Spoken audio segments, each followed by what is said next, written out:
CNBC आवाज Motilal Oswal studios में आपका स्वागत है। नमस्कार, मैं हूं आपके साथ आशीष चतुर्वेदी और आप देख रहे हैं मिड कैप मंत्रा। चलिए शो की शुरुआत करते हैं बड़ी हेडलाइंस के साथ।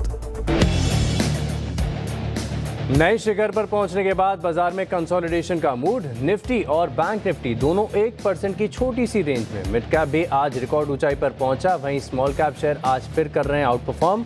दूसरी ओर करीब 7% उछला इंडिया विक्स। रिकॉर्ड ऊंचाई पर पहुंचा निफ्टी का बाहुबली रिलायंस। करीब 18 महीने के बाद छुआ नया शिखर। 1600 रुपए के पार निकला भाव। मार्केट कैप भी 22 लाख करोड़ के करीब। वेनेजुएला मुद्दे के चलते आज फिर बिग स्टॉक्स में हुई थी इस स्टॉक का सटीक चर्चा और विश्लेषण। आईटी शेयरों में बिकवाली का मूड। 1% से ज्यादा फिसला निफ्टी आईटी इंडेक्स। करीब 2% गिरने के साथ निफ्टी के टॉप लूजर्स में रहे इन्फोसिस और एचसीएल टेक। वहीं तेल गैस शेयरों में भी नरमी। दूसरी ओर मिड कैप शेयरों में जोरदार तेजी। करीब 2.25% चढ़ा इंडेक्स। साथ ही रिलायंस, कंज्यूमर ड्यूरेबल्स, सरकारी बैंक और ऑटो में भी है रफ्तार। आज के बिग स्टॉक्स और स्पॉटलाइट चार्ट जीपीटी पड़े सटीक। अच्छे बिजनेस अपडेट से एयू स्मॉल फाइनेंस बैंक चला। वहीं लाइफ हाई पर पहुंचा है स्टॉक। कमजोर अपडेट से डीमार्ट का शेयर करीब 2% टूटा। उधर स्पॉटलाइट ग्रैनुअल्स भागा और साथ में चार्ट जीपीटी शेयर एसजेवीएन करीब 5% दौड़ा।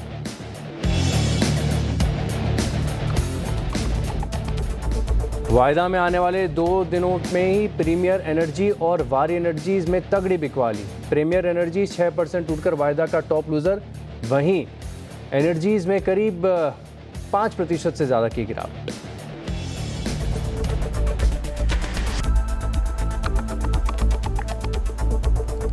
नमस्कार, मैं हूं आपके साथ आशीष चतुर्वेदी और चलिए शो की शुरुआत करते हैं मार्केट के एक चेक के साथ। समझ लेते हैं कि किस प्रकार के एक्शन आपको निफ्टी, बैंक निफ्टी और मिड कैप इंडिसेस में देखने को मिल रहे हैं। सबसे पहले निफ्टी आपकी स्क्रीन पर लेकर आते हैं। सुबह से लेकर अब तक लगातार हफ्ते के पहले कारोबारी दिन बहुत ही सीमित रेंज में आपको कारोबार नजर आएगा। निफ्टी की बात करें तो ना के बराबर के मूव्स हैं, लेकिन हरा निशान बिल्कुल बरकरार देखने को मिल रहा है। बात करते हैं बैंक निफ्टी की, तो यहाँ पर भी जो एक्शन है ये पॉजिटिव साइड पर है। बहुत सारे बैंक्स ऐसे हैं जो अपने क्वार्टरली नंबर्स पर रिएक्ट करते हुए नजर आएंगे और फिलहाल के लिए देखें तो ना के बराबर 50 अंकों की बढ़त के साथ कारोबार है। लेकिन आज के जो शो स्टॉपर्स हैं वो छोटे स्टॉक्स हैं। मिड कैप की बात करें तो जरूर आपको 80 अंकों के करीब की बढ़त देखने को मिल रही है, लेकिन आउट परफॉर्मेंस आपको नजर आएगा स्मॉल कैप इंडेक्स की तरफ से। स्मॉल कैप को देखें तो 149, 150 लगभग 1% के मूव हैं। 11 बजे जब हम इससे पहले जुड़े थे तब ऑलमोस्ट आधे प्रतिशत की तेजी थी, तो यहाँ से आंकड़ा थोड़ा सा और बेहतर हुआ है। वहीं बात करें पूरे मार्केट के एक्शन की तो आप देखिए 1293 शेयर ऐसे हैं जहां पर आप देख सकते हैं कि बढ़त के साथ कारोबार देखने को मिल रहा है। 1615 शेयर ऐसे हैं जहां पर गिरावट यानी गिरने वाले जो शेयर हैं इनकी संख्या आपको ज्यादा नजर आएगी। सेक्टर्स का हाल समझते हैं और इससे बेहतर तस्वीर आपकी स्क्रीन पर आ नहीं सकती। एक ही स्क्रीन में आपको सब अंदाजा लग जाएगा। देखिए डिफेंस के स्टॉक्स लीड कर रहे हैं। पीएसयू बैंक्स में बढ़त है, फाइनेंशियल्स में खरीदारी है, बैंक निफ्टी थोड़ा सा ऊपर। मेटल्स में लगातार तेजी। एफएमसीजी की बात करें तो आज निश्चित स्तर से खरीदारी है, लेकिन आईटी बना रहा है दबाव। ऑटो में है रफ्तार। फार्मा की सेहत सुधरी आधे प्रतिशत के गेंस के साथ। और रियल्टी स्पेस के स्टॉक्स खासतौर पर लोडा डेवलपर्स और ओबरॉय रियल्टी, इन पर हमारा रहेगा focus. Oil and gas of highs action हुआ है। शुरुआत अच्छी हुई थी लेकिन ये स्टॉक्स फिसले हैं। और कैपिटल गुड्स में भी देखें तो तकरीबन आधे प्रतिशत की बढ़त देखने को मिली। यानी सिर्फ 2 सेक्टर ऐसे हैं जहां पर बाजार में दबाव बन रहा है। एक आईटी है और दूसरा है ऑयल एंड गैस। अब एक बार देखते हैं कि पूरे मार्केट का हाल क्या देखने को मिलता है और मार्केट में कैसी रणनीति आपको बनानी चाहिए। और इसको बताने के लिए, समझाने के लिए हमारे साथ जुड़ रहे हैं प्रूडेंट कॉर्पोरेट के प्रदीप होचंदानी। प्रदीप जी, शो में स्वागत है आपका। नमस्कार। हाँ, मार्केट थोड़ा सा फ्लैट साइडवेज चल रहा है। स्मॉल कैप की बात करें तो यहाँ पर जरूर थोड़ा सा आउट परफॉर्मेंस है। क्या लग रहा है सर मार्केट के एक्शन को देखते हुए? जी, गुड आफ्टरनून एवरीवन। तो लास्ट वीक जो ट्यूसडे को बॉटम बने थे वहां से काफी अच्छा हमने अपमूव देखा है। निफ्टी करीबन 450 पॉइंट ऊपर है। निफ्टी बैंक की अगर बात करें तो 1500 पॉइंट का अपमूव हमने इस दौरान देखा है। थोड़ा सा कंसोलिडेशन जरूर से हो सकता है, पर ओवरऑल बायस पॉजिटिव है और कोई भी डिक्लाइन कंसोलिडेशन में बाय एंड डिप की हम एडवाइस देंगे। On the lower side Nifty के आर्ली चार्ट्स पे 26,100 का डिसेंट सपोर्ट है, उसी का स्टॉप लॉस रखेंगे लॉन्ग पोजीशन में। ऑन द हायर साइड 26,550 हमको लगता है कि एक नेक्स्ट लॉजिकल टारगेट है। रिसेंट टॉप्स को कनेक्ट करते हैं तो एक राइजिंग ट्रेंड लाइन आती है, वो ये टारगेट प्रोजेक्ट करती है। निफ्टी बैंक की अगर बात करें तो यहाँ पे जो एक रिसेंट सपोर्ट है अर्ली चार्ट्स पे करीबन 59,500 पे है, और ऑन द हायर साइड 61,500 का हम एक बड़ा टारगेट देखते हैं। तो बाय इंडेक्स की एडवाइस रहेगी, और ये सपोर्ट जो मैंने मेंशन किए उसी के स्टॉप लॉस से पॉजिटिव व्यू होल्ड करेंगे। ऑल राइट, पॉजिटिव व्यू के साथ यहाँ पे आप नजर रख के चल सकते हैं। और जो फिलहाल के लिए मार्केट पर स्ट्रैटेजी और बाय एंड डिप्स की, जब जब थोड़ी सी गिरावट मिले तब आप अच्छे बेहतरीन स्टॉक्स को अक्यूमुलेट करके चल सकते हैं। लेकिन सर करना कहाँ पर है अक्यूमुलेशन, ये बताइए आज के लिए ट्रेडिंग आइडियाज। तो बाय साइड के आइडियाज हैं, और पहला जो स्टॉक है वो GB chemical and pharmaceuticals limited है। फ्राइडे के सेशन में लास्ट वीक इसने एक डेली चार्ट्स पे ट्रेंड लाइन ब्रेकआउट कंफर्म किया है। ओवरऑल सेटअप भी काफी एंकरेजिंग है। तो आने वाले कुछ दिनों में यहाँ पे मैं आपको एक्सपेक्ट कर रहा हूँ 1847 के करंट रेट पे जीबी केमिकल को ऐड करेंगे। यहाँ पे स्टॉप लॉस रहेगा 1810 का, और 1920 के इसमें टारगेट रहेंगे। सीमेंट स्पेस में रामको सीमेंट है वो दूसरी पिक रहेगी। आज के सेशन में एक जो 20 डे एवरेज वॉल्यूम से 1.5 गुना वॉल्यूम ऑलरेडी हो चुके हैं, और यहाँ पे एक क्लस्टर ऑफ रेजिस्टेंस था करीबन 1070-80 का, वो ये डिसाइसिवली क्रॉस कर रहा है। तो रामको सीमेंट दूसरी पिक रहेगी। 1057 का स्टॉप लॉस रहेगा, और 1150 के इसमें टारगेट रहेंगे। दोनों ही में 3 से 4 दिन का टाइम फ्रेम में आएगा, और ये दोनों स्टॉक हमने अपने क्लाइंट्स को भी रेकमेंड किए। फिलहाल के लिए आप यहाँ नज़र रख के चल सकते हैं। दो ट्रेडिंग आइडियाज़ हैं, एक बार स्क्रीन पर लेकर आता हूँ, दोबारा से नोट कर लेंगे लेवल्स को। दो आइडियाज़, एक तो जेबी केमिकल्स है और एक रामको सीमेंट्स है। जेबी केमिकल्स में आप देखें तो यहाँ पर खरीदारी करने की राय दी है। रामको सीमेंट्स पर 1150 का टारगेट, 1057 रुपये का स्टॉप लॉस है। वहीं जेबी केमिकल्स में देखें तो 1820 रुपये तक के जो टारगेट्स हैं आपको नज़र आ सकते हैं। इन दोनों स्टॉक्स पर हम रखेंगे खास। 1820 नहीं है सर, जेबी केमिकल टारगेट आपने कितना बताया था? 1920। ओके 1920, मैंने गलत नोट किया है, रेक्टिफाई कर लेते हैं। 1920 के टारगेट्स के लिए जेबी केमिकल यहाँ पर भी आप रखेगा खास फोकस।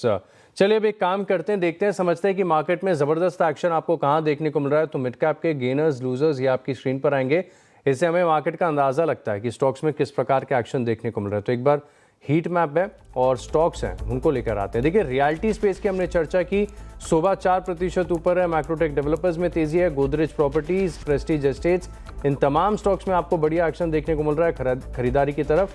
वहीं बात करें दूसरे सेक्टर्स की तो कंज्यूमर ड्यूरेबल्स आज ऑफलोस की रिकवरी है। वोल्टास का चार्ट बहुत बढ़िया, बहुत प्रिटी। ब्लू स्टार में खरीदारी है 2.5% की। क्रॉम्पटन ग्रीव्स कंज्यूमर इलेक्ट्रिकल बहुत ही वेल करेक्टेड स्टॉक है, आज 3% ऊपर आया। और पीजी इलेक्ट्रोप्लास्ट यहाँ पर भी है रिवाइवल के संकेत। वहीं ऑयल एंड गैस की बात करें तो ऑफाइस का एक्शन है। ऑयल इंडिया ये शुरुआत अच्छी हुई थी, ओएनजीसी भी तेजी के साथ ही खुला था, लेकिन अब करीब करीब 1.5 से 2.25% की गिरावट है। आईजीएल कमजोर नजर आएगा। चेन्नई पेट्रो में भी देखें तो गिरावट यहाँ पर 1-1.25% की आपको नजर आएगी। साथ में आईटी स्टॉक्स, अब देखिए दिग्गज तो इन्फोसिस की बात करें, टीसीएस ये तो गिर ही रहे हैं, लेकिन रैमको सिस्टम 3.5% का कट है। हेक्सावेयर 2% नीचे। सैस्कन टेक जैसे जो स्टॉक्स हैं यहाँ पर भी आपको तकरीबन 2.5% की गिरावट नजर आएगी। वहीं ओवरऑल पूरे मार्केट को देखा जाएगा तो यूनियन बैंक बहुत ज़बरदस्त मूव है, 3.25% की तेज़ी। वोल्टास ऊपर है, डिफेंस स्पेस में बीडीएल लीड कर रहा है, और एस्ट्रल इसकी तो सुबह हमने चर्चा भी की थी, तकरीबन 3% की तेज़ी है। वहीं बात करें गिरने वाले शेयरों की तो प्रीमियर एनर्जीज, वारी एनर्जीज, एमएनएम फाइनेंस और हुडको यहाँ पर आपको देखने को मिल रहा है गिरावट का एक्शन। यानी स्टॉक्स में अगर आप देखें तो दोनों तरफ के मूव्स नजर आ रहे हैं, लेकिन स्मॉल कैप ये आज के मार्केट्स में कर रहे हैं आउट परफॉर्म। चलिए अब बढ़ते हैं शो में आगे, और रिलायंस का जलवा बाजार में कायम है। करीब 18 महीने बाद रिलायंस ने वापस नया शिखर छुआ है। उड़ान का सफर समझने के लिए हमारे साथ हैं यतिन मोहता। यतिन बताएं। जी, तो रिलायंस इंडस्ट्रीज की बात करें तो शेयर होल्डर्स के लिए 2026 की शुरुआत काफ़ी ज़बरदस्त रही है। रिलायंस इंडस्ट्रीज के शेयर्स ने आज इंट्राडे में ऑल टाइम रिकॉर्ड लेवल्स छुए, और इसी के साथ अगर हम बात करें जो प्रीवियस 1608 रुपये के आसपास का हाई था वो क्रॉस करके शेयर्स ने रिकॉर्ड लेवल लगाया, जिसके बाद मार्केट कैपिटलाइजेशन भी लगभग 22 लाख करोड़ के आसपास फिर से एक बार पहुंचती हुई नजर पड़ रही है। लगभग 18 महीने में आपको ये फिर से हाई लगाता हुआ शेयर दिखाई पड़ा है। और इसके की ट्रिगर्स हैं कंपनी के 3 ग्रोथ पोटेंशियल बिजनेसेस। सबसे पहले जियो टेलीकॉम, और उसके बाद अगर हम O2C कारोबार की बात करें, और फिर रिलायंस रिटेल। कहीं ना कहीं इनकी जो ग्रोथ साइकिल है यहाँ एक आपको उम्मीद नज़र पड़ रही है कि ज़बरदस्त earnings growth current financial year में और अगले फाइनेंशियल ईयर में आती हुई नजर पड़ेगी। जियो की बात करें तो ऑब्वियसली आईपीओ किसी भी वक्त फाइल होके आईपीओ की तैयारी हो रही है साल 2026 में, और आरपू में भी आपको एक सुधार देखने को मिल सकता है क्योंकि ब्रोकरेज कम्युनिटी एक्सपेक्ट कर रही है कि एक टेलीकॉम टैरिफ हाइक होगी यहाँ फिर से एक बार। और अगर हम बात करें O2C कारोबार की तो सिंगापुर जीआरएम में हमने एक जबरदस्त तेजी देखी है। डीजल क्रैक्स में भी बहुत ही जबरदस्त इंप्रूवमेंट है, जिसके कारण ये बिजनेस भी काफी अच्छी तरीके से आपको रिकवर करता हुआ दिखाई पड़ेगा अपने अर्निंग्स के लिहाज से। और आखिर में रिटेल बिजनेस की बात करें तो GST cut, income tax cut के बाद यहाँ भी एक कंजम्पशन बूस्टर आपको मिलता हुआ नजर पड़ेगा। और आखिर में जो न्यू एनर्जी बिजनेस है यहाँ भी आपको जबरदस्त प्रदर्शन की उम्मीद है 2026 में। तो ऑल सिलेंडर्स फायरिंग, जिसके बाद रिलायंस इंडस्ट्रीज का शेयर्स ऑल टाइम हाई पे आपको लगता हुआ नजर पड़ रहा है। लाइफ हाई यहाँ पर टच होता हुआ नजर और बढ़िया मोमेंटम है। हालांकि स्टॉक अगर आप देखें तो थोड़ा सा उन स्तरों से नीचे आया है। प्रदीप जी, रिलायंस का चार्ट देखकर बताइए पोजिशनल सेटअप क्या कहता है? देखिए, ओवरऑल सेटअप तो काफी एनकरेजिंग है। जुलाई 2024 में इसका 1608 का टॉप बना था, वो आज इसने ब्रीफली क्रॉस किया और वहां से फिर जैसे आपने बताया ऊपर की लेवल से थोड़ा सा हम फीलिंग से जरूर से देते हैं। और ओवरऑल सेटअप जैसे मैं बताया काफी एनकरेजिंग है, और कोई भी डिप आती है तो ये बाइंग अपॉर्चुनिटी रहेगी नीचे के सपोर्ट लेवल्स को ध्यान में रख के ऑफकोर्स। और उसके लिए हम 34 ईएमए का सपोर्ट वॉच आउट करेंगे, जो यूजुअली एक ट्रेडिंग के परस्पेक्टिव से या पोजिशनल पिक के परस्पेक्टिव से अच्छा सपोर्ट का काम करता है। तो ये जो सपोर्ट है वो रिलायंस इंडस्ट्रीज के लिए करीबन 1552 पे प्लेस्ड है। तो इसी स्टॉप लॉस के साथ एग्जिस्टिंग लॉन्ग होल्ड करेंगे और डिप्स को बाय करेंगे। ऑन द हायर साइड 1611-12 का जो आज का खुलते ही जो हाई बना है शुरुआती कारोबार में, वो क्रॉस होता है तो फिर इसमें 1650 1680 के लेवल्स भी देखे जाते हैं।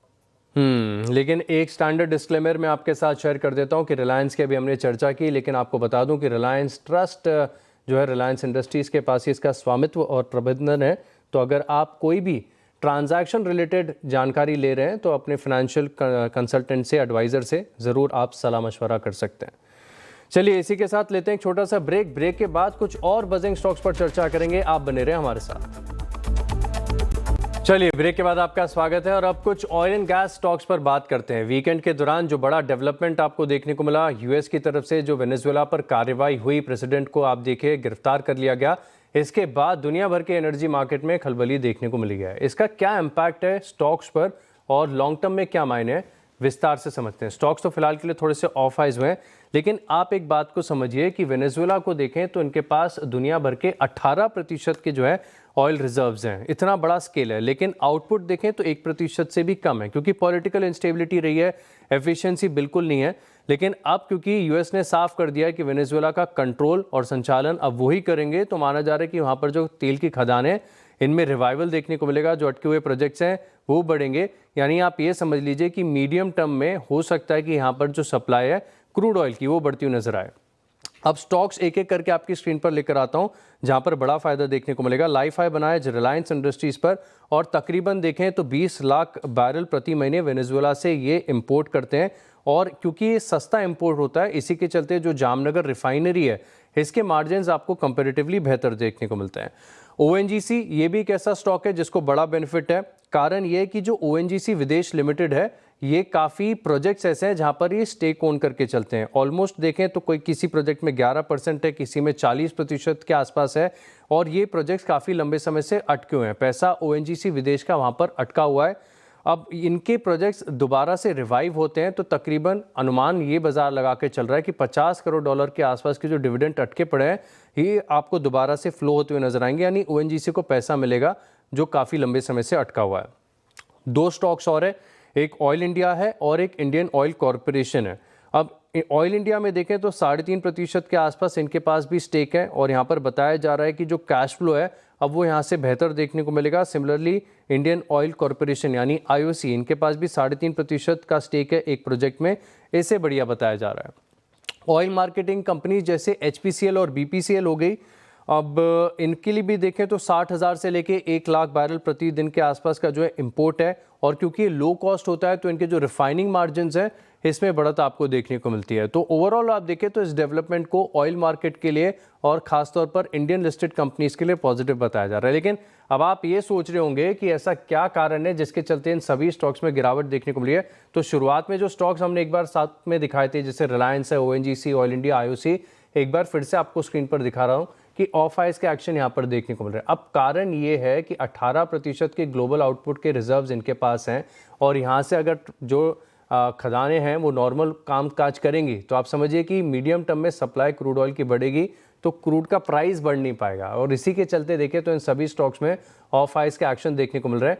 राय लेना चाहूँगा सर ओएनजीसी पर, इसको काफ़ी बढ़िया बेनिफिट बताया जा रहा है इस डेवलपमेंट के चलते, लेकिन स्टॉक ऑफ आइस हुआ है। काफ़ी समय से ओएनजीसी ने कुछ रिटर्न खास दिए नहीं है, चार्ट देखकर बताइए क्या लग रहा है। देखिए, पहले तो एक ऑयल एंड गैस इंडेक्स की बात करें तो ये काफी इसने करेक्शन और कंसोलिडेशन का फेज देखा है। Nifty oil and gas index का जो रिकॉर्ड हाई बना था वो अगस्त 2024 में बना था और ये अभी भी अपने जो वो हाई बने थे वहां से करीबन 20% नीचे है। तो हमारा मानना है कि ये इंडेक्स एक कैचअप रैली जरूर से देख सकता है और ये इंडेक्स पे हमारा जो पॉजिटिव है तो इसको प्ले करने के लिए ऑयल एंड गैस इंडेक्स की ETF अवेलेबल है, उसका यूज कर सकते हैं। ओएनजीसी की अगर बात करें तो यहाँ पे तो शुरुआती कारोबार में हमने उछाल देखा था। ये 200 DMA के 32 DMA के अपने नियर टर्म रेजिस्टेंस से ऊपर खुला था और यहाँ से इसलिए हमने इसको स्लिप होते हुए देखा है। तो ये जो क्लस्टर ऑफ रेजिस्टेंस है 200 DMA 34 DMA का, ये करीबन 239 242 के रीजन में है। टेक्निकली इस लेवल का क्रॉसओवर, इस रेजिस्टेंस जोन का क्रॉसओवर जरूरी है एक नेक्स्ट लेग ऑफ अपमूव के लिए। अगर ये 242 के ऊपर क्लोज होता है तो फिर इसका एक इनिशियल टारगेट 258 का रहेगा और इवेंचुअली हमारा मानना है कि जिस हिसाब से ओवरऑल सेटअप बन रहा है तो इसमें 275 291 के बड़े टारगेट भी आ सकते हैं जो कि पूरे फॉल के एक रिट्रेसमेंट लेवल्स है। तो ये एक ओवरऑल व्यू है फिलहाल। और जो एग्जिस्टिंग लॉन्ग है वो मेरे हिसाब से 228 230 का एक अच्छा सपोर्ट जोन है, उसके स्टॉप लॉस से होल्ड जरूर से किए जा सकते हैं। ऑल राइट, तो यहाँ पर ओएनजीसी पर साफ राय निकल कर आती हुई, तो एक काम करते हैं, एक छोटे से ब्रेक के लिए रुकते हैं, ब्रेक के बाद कुछ और स्टॉक्स पर चर्चा करेंगे। चलिए, ब्रेक के बाद आपका स्वागत है। और रिटेल निवेशकों को वेल्थ क्रिएशन सीएनबीसी आवाज का बेसिक मोटिव है और ये वेल्थ सिर्फ शेयरों से नहीं बल्कि म्यूचुअल फंड के जरिए भी बने। इसी कड़ी में आवाज म्यूचुअल फंड शो में हमने ये समझने की कोशिश की है कि 2026 में कौन सा म्यूचुअल फंड अच्छा कर सकता है और ये समझाने के लिए हमारे साथ हैं आनंद राठी वेल्थ के जॉइंट CEO फिरोज अजीज से हमने बात की। आइए सुनते हैं।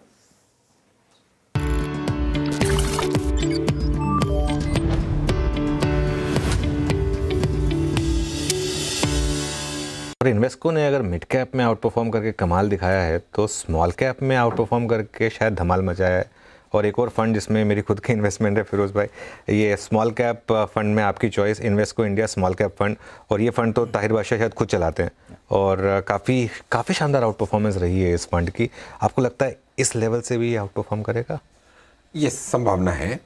स्मॉल कैप में मैं जनरली CIO मैनेज स्कीम्स को प्रेफर करता हूँ। अच्छा, ऐसा क्यों? ऐसा क्या है कि CIO की काबिलियत मेरे हिसाब से रिलेटिवली ज्यादा होती है। बिल्कुल, अभी तो वो उनका बॉस बना है। ऑफ कोर्स तजुर्बे से भी ब्यूरोक्रेसी होती है तो तजुर्बे से बन जाता है, but mutual fund is a very very objective method ना, क्योंकि अगर मैं 30 का भी हूँ बट मैं 45 के फंड मैनेजर को हैंड्स डाउन बीट करता हूँ। नहीं, बिल्कुल सही बात कह रहे हैं आप, इसमें कोई डाउट नहीं। CIO की काबिलियत इज वन एंड उनकी स्टेबिलिटी भी रहती है। वो लॉन्ग टर्म सोचता है, इस साल मुझे डिलीवर करना है, ये नहीं सोचता है। सो उनकी जो हॉलिडे एनएवी मैं कैलकुलेट करता हूँ कि अगर ताहिर बादशाह साहब छुट्टी पे होते लास्ट ईयर तो इन्वेस्को स्मॉल कैप की क्या एनएवी होती है मैं कैलकुलेट कराता हूँ। एक पेटेंटेड, हमने उसको पेटेंट भी अप्लाई किया हुआ है।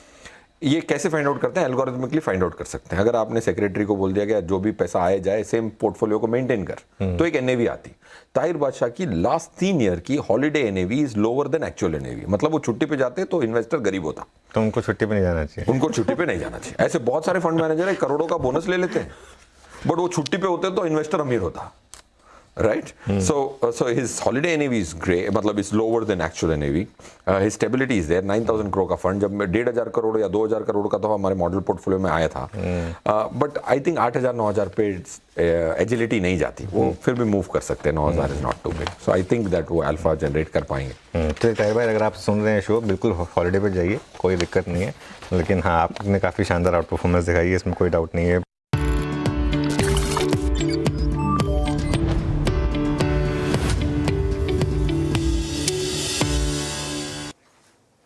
चलिए अब एक काम करते हैं, खिलाड़ी नंबर 1 का अपडेट देख लेते हैं कि अब तक जो हमारे मार्केट एक्सपर्ट जुड़े थे उनका परफॉर्मेंस कैसा देखने को मिला। तो आशीष कयाल जी, ऑलमोस्ट 1.5% के गेन्स हैं। हरीश जुजारे के पोर्टफोलियो में आउट परफॉर्मेंस 4.15% के मैसिव आउट परफॉर्मेंस यहाँ पर देखने को मिलेगी। वहीं देवेन मेहता जिन्होंने इसी हफ्ते डेब्यू किया है, इनके पोर्टफोलियो में 1.3% की गिरावट देखने को मिल रही है। तीनों खिलाड़ियों में हरीश जुजारे का पोर्टफोलियो आगे, आशीष कयाल हैं दूसरे नंबर पर।